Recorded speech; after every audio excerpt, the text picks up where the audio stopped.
News next top ನ್ಯೂಸ್ಗೆ ಸ್ವಾಗತ. ನಾನು ದರ್ಶನ್ ಶೆಟ್ಟಿ ನಾರ್ಕಳಿ. ಟಾಪ್ ನ್ಯೂಸ್ ನೋಡೋಣ. ಅದಕ್ಕೂ ಮುನ್ನ ಈ ಕ್ಷಣದ ಹೆಡ್ಲೈನ್ಸ್. ದೇಶದ ಜನತೆಗೆ ಬಿಗ್ ಶಾಕ್. ಗೃಹ ಬಳಕೆ ವಾಣಿಜ್ಯ ಸಿಲಿಂಡರ್ ದರದಲ್ಲಿ ಭಾರಿ ಏರಿಕೆ. ಪರಿಷ್ಕೃತ ದರ ಇಂದಿನಿಂದಲೇ ಜಾರಿ. ಶಿಕ್ಷಕ ಹುದ್ದೆ ಆಕಾಂಕ್ಷಿಗಳಿಗೆ ಬಂಪರ್ ನ್ಯೂಸ್. ರಾಜ್ಯಾದ್ಯಂತ 15,000 ಬೋಧಕರ ನೇಮಕಾತಿ. 800 ಸರ್ಕಾರಿ ಶಾಲೆಗಳಿಗೆ ಕೆಪಿಎಸ್ ಭಾಗ್ಯ.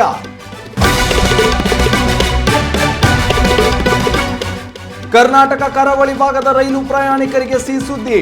ಮಂಗಳೂರು ತಿರುನಲ್ವೇಲಿ ನಡುವೆ ಹೊಸ ಎಕ್ಸ್ಪ್ರೆಸ್ ಆರಂಭ. ತಮಿಳುನಾಡಿಗೆ 4 ಹೊಸ ಟ್ರೈನ್ ಸೌಲಭ್ಯ. ರಾಜ್ಯದ ಮದ್ಯದ ಸುಂಕ ವ್ಯವಸ್ಥೆಯಲ್ಲಿ ಬದಲಾವಣೆ. ಅಬಕಾರಿ ಇಲಾಖೆಗೆ 45,000 ಕೋಟಿ ರಾಜಸ್ವ ಗುರಿ. ತೆರಿಗೆ ಸೋರಿಕೆ ತಡೆಗೆ ಟೆಕ್ನಾಲಜಿ ಅಳವಡಿಕೆ.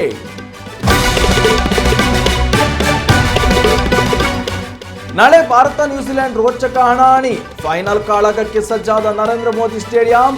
ಯಾರ ಮುಡಿಗೇರಲಿದೆ T20 ವಿಶ್ವಕಪ್ ಚಾಂಪಿಯನ್ ಪಟ್ಟ.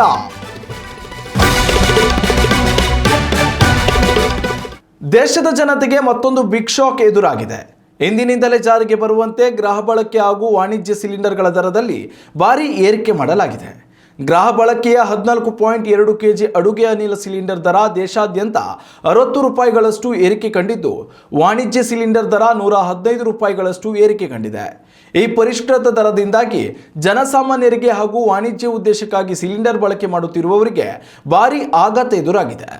ಈ ಪರಿಷ್ಕೃತ ದರದಿಂದಾಗಿ ರಾಷ್ಟ್ರ ರಾಜಧಾನಿ ದೆಹಲಿಯಲ್ಲಿ ಗೃಹ ಬಳಕೆಯ ಸಿಲಿಂಡರ್ ದರ 853 ರೂಪಾಯಿಗಳಿಂದ 913 ರೂಪಾಯಿಗಳಿಗೆ ಏರಿಕೆ ಕಂಡರೆ, ಮುಂಬೈನಲ್ಲಿ 852 ರೂಪಾಯಿ 50 ಪೈಸೆಗಳಿಂದ 928 ರೂಪಾಯಿ 50 ಪೈಸೆಗಳಿಗೆ ಏರಿಕೆಯಾಗಿದೆ. ಇನ್ನು ವಾಣಿಜ್ಯ ಸಿಲಿಂಡರ್ ದರಗಳಲ್ಲಿ ಉಂಟಾದ ಬದಲಾವಣೆಗಳನ್ನು ನೋಡುವುದಾದರೆ 19 kg ಸಿಲಿಂಡರ್ ದರ 1,768 ರೂಪಾಯಿ 50 ಪೈಸೆಗಳಿಂದ 1,883 ರೂಪಾಯಿಗೆ ಏರಿಕೆ ಕಂಡಿದೆ. ಸಿಲಿಂಡರ್ಗಳ ದರ ಏರಿಕೆಯಿಂದಾಗಿ ಹೋಟೆಲ್ ಮೆನುಗಳ ದರದಲ್ಲಿಯೂ ಪರಿಷ್ಕರಣೆ ಆಗುವ ಸಾಧ್ಯತೆ ದಟ್ಟವಾಗಿದೆ.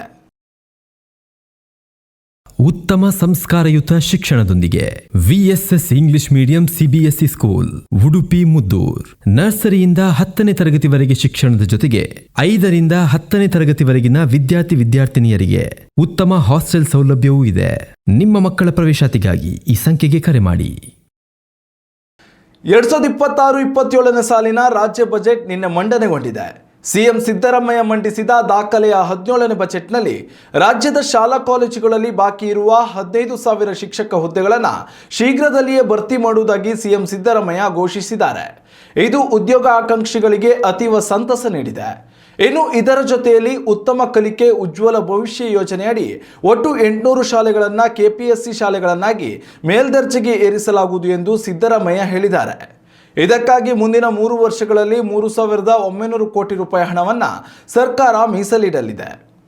184 ಸರ್ಕಾರಿ ಹಿರಿಯ ಪ್ರಾಥಮಿಕ ಶಾಲೆಗಳು ಪ್ರೌಢಶಾಲೆಗಳಾಗಿ ಮತ್ತು 50 ಪ್ರೌಢಶಾಲೆಗಳು PU ಕಾಲೇಜುಗಳಾಗಿ ಉನ್ನತೀಕರಣಗೊಳ್ಳಲಿವೆ. ಸರ್ಕಾರಿ ಶಾಲಾ ಕಟ್ಟಡಗಳ ದುರಸ್ತಿ ಹಾಗೂ ನಿರ್ಮಾಣ ಕಾರ್ಯಗಳಿಗೆ ರಾಜ್ಯ ಸರ್ಕಾರ 565 ಕೋಟಿ ರೂಪಾಯಿ ಅನುದಾನವನ್ನು ಮೀಸಲಿಟ್ಟಿದೆ. ದಕ್ಷಿಣ ಭಾರತದ ರೈಲ್ವೆ ಪ್ರಯಾಣಿಕರಿಗೆ ಕೇಂದ್ರ ಸರ್ಕಾರ ಸಿಹಿ ಸುದ್ದಿ ನೀಡಿದೆ. ಕೇಂದ್ರ ಸಚಿವ ಡಾಕ್ಟರ್ ಎಲ್ ಮುರುಗನ್ ಅವರ ಮನವಿ ಮೇರೆಗೆ ಕೇಂದ್ರ ರೈಲ್ವೆ ಸಚಿವ ಅಶ್ವಿನಿ ವೈಷ್ಣವ್ ಅವರು ತಮಿಳುನಾಡಿಗೆ 4 ಹೊಸ ರೈಲು ಸೇವೆಗಳನ್ನು ನೀಡಿದ್ದಾರೆ. ಇದರಿಂದ ಕರ್ನಾಟಕ ಕರಾವಳಿ ಭಾಗದ ರೈಲ್ವೆ ಪ್ರಯಾಣಿಕರಿಗೂ ಬಿಗ್ ರಿಲೀಫ್ ದೊರಕಿದೆ. 4 ಹೊಸ ರೈಲುಗಳಲ್ಲಿ ಮಂಗಳೂರು ತಿರುನೆಲ್ವೇಲಿ ಕೂಡ ಒಂದಾಗಿದ್ದು ಕರ್ನಾಟಕಕ್ಕೆ ವರದಾನವಾಗಿದೆ. ಕೆಲವು ದಿನಗಳ ಹಿಂದೆಯಷ್ಟೇ ತಮಿಳುನಾಡಿನ ನಾಗರಕೋಯಿಲ್ ಕರ್ನಾಟಕದ ಮಂಗಳೂರು ನಡುವೆ ಅಮೃತ್ ಭಾರತ್ ರೈಲು ಸೇವೆ ಆರಂಭಗೊಂಡಿತು. ಕಳೆದ ತಿಂಗಳು ತಾಂಬರಂ ಮಂಗಳೂರು ನಡುವೆ ಅಮೃತ್ ಭಾರತ್ ಎಕ್ಸ್ಪ್ರೆಸ್, ರಾಮೇಶ್ವರ ಮಂಗಳೂರು ನಡುವೆ ಎಕ್ಸ್ಪ್ರೆಸ್ ಸೇವೆ ಆರಂಭಿಸಿತು. ಈಗ ಮತ್ತೊಂದು ಎಕ್ಸ್ಪ್ರೆಸ್ ಸೇವೆ ಮಂಗಳೂರಿಗರಿಗೆ ದೊರಕಿದಂತಾಗಿದೆ. ಇನ್ನು ತಮಿಳುನಾಡಿಗೆ ಘೋಷಣೆಯಾದ 4 ರೈಲುಗಳು ಯಾವೆಲ್ಲ ರಾಜ್ಯಕ್ಕೆ ಸಂಪರ್ಕ ಕಲ್ಪಿಸಲಿದೆ ಎಂಬುದನ್ನು ನೋಡುವುದಾದರೆ, ಮಂಗಳೂರು ಮತ್ತು ತಿರುನಲ್ವೇಲಿ, ತಮಿಳುನಾಡಿನಿಂದ ಜಾರ್ಖಂಡ್ ನಡುವೆ ಸಂಚರಿಸುವ ಪೋತನೂರು ಧನ್ಬಾದ್ ಎಕ್ಸ್ಪ್ರೆಸ್, ತಮಿಳುನಾಡಿನ ಸ್ಥಳೀಯ ಪ್ರಯಾಣಿಕರಿಗೆ ಅನುಕೂಲ ಮಾಡಿಕೊಡಲು ಪಾಲಕ್ಕಾಡ್ ಪೊಳ್ಳಾಚಿ ಮೇಮು ಹಾಗೂ ಮಯಿಲಾಡುತುರೈ ಕಾರೈಕುಡಿ ಪ್ಯಾಸೆಂಜರ್ ರೈಲುಗಳು ಇನ್ಮುಂದೆ ಕಾರ್ಯನಿರ್ವಹಿಸಲಿದೆ. ಉತ್ತಮ ಸಂಸ್ಕಾರಯುತ ಶಿಕ್ಷಣದೊಂದಿಗೆ VSS English medium CBSE school Udupi Muddur.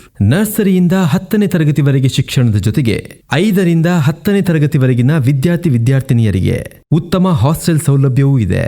ನಿಮ್ಮ ಮಕ್ಕಳ ಪ್ರವೇಶಾತಿಗಾಗಿ ಈ ಸಂಖ್ಯೆಗೆ ಕರೆ ಮಾಡಿ. ರಾಜ್ಯದಲ್ಲಿ ಮದ್ಯದ ಸುಂಕ ವ್ಯವಸ್ಥೆಯಲ್ಲಿ ಬದಲಾವಣೆ ತರಲಾಗಿದೆ. ಇನ್ಮುಂದೆ ಮದ್ಯದ ಪ್ರಮಾಣ ಆಧರಿಸಿ ಸುಂಕ ವ್ಯವಸ್ಥೆ ಜಾರಿಗೆ ಬರಲಿದೆ. ಏಪ್ರಿಲ್ 1ರಿಂದಲೇ ಈ ನೂತನ ನಿಯಮ ರಾಜ್ಯಾದ್ಯಂತ ಜಾರಿಗೆ ಬರಲಿದೆ. ಮದ್ಯದ ಸ್ಲ್ಯಾಬ್ ಅನ್ನು 16ರಿಂದ 8ಕ್ಕೆ ಇಳಿಸಲಾಗಿದ್ದು, ಅಬಕಾರಿ ಇಲಾಖೆಗೆ 45,000 ಕೋಟಿ ರಾಜಸ್ವ ಸಂಗ್ರಹ ಗುರಿ ನೀಡಲಾಗಿದೆ ಎಂದು ಸಿಎಂ ಸಿದ್ದರಾಮಯ್ಯ ಘೋಷಿಸಿದ್ದಾರೆ. ಫೆಬ್ರವರಿ ಅಂತ್ಯದ ವೇಳೆಗೆ ಅಬಕಾರಿ ಇಲಾಖೆಯಿಂದ 36,497 ಕೋಟಿ ರೂಪಾಯಿ ರಾಜಸ್ವ ಸ್ವೀಕೃತವಾಗಿದೆ. ಕಳೆದ ವರ್ಷಕ್ಕೆ ಹೋಲಿಸಿದರೆ ರಾಜಸ್ವ ಸಂಗ್ರಹಣೆಯಲ್ಲಿ 12.7% ಏರಿಕೆ ಕಂಡಿದೆ. ಹೀಗಾಗಿ ಪ್ರಸಕ್ತ ವರ್ಷ ಅಬಕಾರಿ ಇಲಾಖೆಗೆ 45,000 ಕೋಟಿ ರೂಪಾಯಿಗಳ ರಾಜಸ್ವ ಸಂಗ್ರಹಣೆಯ ಗುರಿ ನೀಡಲಾಗಿದೆ. ಅಲ್ಲದೆ ತೆರಿಗೆ ಸೋರಿಕೆ ತಡೆಗೆ ತಂತ್ರಜ್ಞಾನ ಆಧಾರಿತ ಬ್ಲಾಕ್ ಚೈನ್ ಡಿಜಿಟಲ್ ಟ್ರ್ಯಾಕಿಂಗ್ ವ್ಯವಸ್ಥೆ ಜಾರಿಗೊಳಿಸಲು ನಿರ್ಧರಿಸಲಾಗಿದೆ. ಇನ್ನು ಇದರ ಜೊತೆಯಲ್ಲಿ ಅಬಕಾರಿ ಇಲಾಖೆಯ ಆಡಳಿತ ವ್ಯವಸ್ಥೆಯಲ್ಲಿ ಪಾರದರ್ಶಕತೆಯನ್ನು ಹೆಚ್ಚಿಸಲು ಅಬಕಾರಿ ಉಪ ಅಧೀಕ್ಷಕರು ಮತ್ತು ಅಬಕಾರಿ ಅಧೀಕ್ಷಕರುಗಳ ವರ್ಗಾವಣೆಯನ್ನು ಡಿಜಿಟಲ್ ಕೌನ್ಸಿಲಿಂಗ್ ಮೂಲಕ ಕೈಗೊಳ್ಳಲು ನಿರ್ಧರಿಸಲಾಗಿದೆ. ಮದ್ಯ ರವಾನೆಗೆ ಬೆಂಗಾವಲು ವ್ಯವಸ್ಥೆಯ ಬದಲು ಜಿಯೋ ಫೆನ್ಸ್ಡ್ ಇ-ಲಾಕ್ ವ್ಯವಸ್ಥೆ ಜಾರಿಗೆ ಬರಲಿದೆ ಎಂದು ಸಿಎಂ ಸಿದ್ದರಾಮಯ್ಯ ಹೇಳಿದ್ದಾರೆ. 2026ರ ಟಿ20 ವಿಶ್ವಕಪ್ ಪಂದ್ಯಾವಳಿ ಅಂತಿಮ ಘಟ್ಟ ತಲುಪಿದೆ. ನಾಳೆ ಟೀಂ ಇಂಡಿಯಾ ಮತ್ತು ನ್ಯೂಜಿಲೆಂಡ್ ನಡುವೆ ರೋಚಕ ಫೈನಲ್ ಕದನ ನಡೆಯಲಿದ್ದು, ಅಭಿಮಾನಿಗಳು ಕಾತುರದಿಂದ ಕಾಯುತ್ತಿದ್ದಾರೆ. ಇದೇ ಮೊದಲ ಬಾರಿಗೆ ಟಿ20 ವಿಶ್ವಕಪ್ ಇತಿಹಾಸದಲ್ಲಿ ಫೈನಲ್ ಪಂದ್ಯದಲ್ಲಿ ನ್ಯೂಜಿಲೆಂಡ್ ಹಾಗೂ ಭಾರತ ಮುಖಾಮುಖಿಯಾಗುತ್ತಿದ್ದು, ಗೆಲುವಿನ ಹಾರ ಯಾರ ಮುಡಿಗೇರಲಿದೆ ಎಂಬ ಕುತೂಹಲ ತೀವ್ರಗೊಂಡಿದೆ. ಅಹಮದಾಬಾದ್ನ ವಿಶ್ವದ ಅತಿ ದೊಡ್ಡ ಕ್ರೀಡಾಂಗಣವಾದ ನರೇಂದ್ರ ಮೋದಿ ಸ್ಟೇಡಿಯಂನಲ್ಲಿ ಈ ಅಂತಿಮ ಹಣಾಹಣಿ ನಡೆಯಲಿದ್ದು, ಸೂಕ್ತ ತಯಾರಿ ನಡೆಸಲಾಗಿದೆ.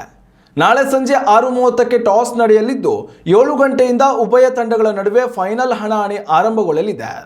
ಟೀಂ ಇಂಡಿಯಾದಿಂದ ಸೂರ್ಯಕುಮಾರ್ ಯಾದವ್, ಅಭಿಷೇಕ್ ಶರ್ಮಾ, ತಿಲಕ್ ವರ್ಮಾ, ಸಂಜು ಸ್ಯಾಮ್ಸನ್, ಶಿವಮ್ ದುಬೆ, ಇಶಾನ್ ಕಿಶನ್, ಹಾರ್ದಿಕ್ ಪಾಂಡ್ಯ, ಹರ್ಷದೀಪ್ ಸಿಂಗ್, ಜಸ್ಪ್ರೀತ್ ಬುಮ್ರಾ, ಹರ್ಷಿತ್ ರಾಣಾ, ವರುಣ್ ಚಕ್ರವರ್ತಿ, ಕುಲ್ದೀಪ್ ಯಾದವ್, ಅಕ್ಷರ್ ಪಟೇಲ್, ವಾಷಿಂಗ್ಟನ್ ಸುಂದರ್, ರಿಂಕು ಸಿಂಗ್ ಕಣಕ್ಕಿಳಿಯುತ್ತಿದ್ದಾರೆ.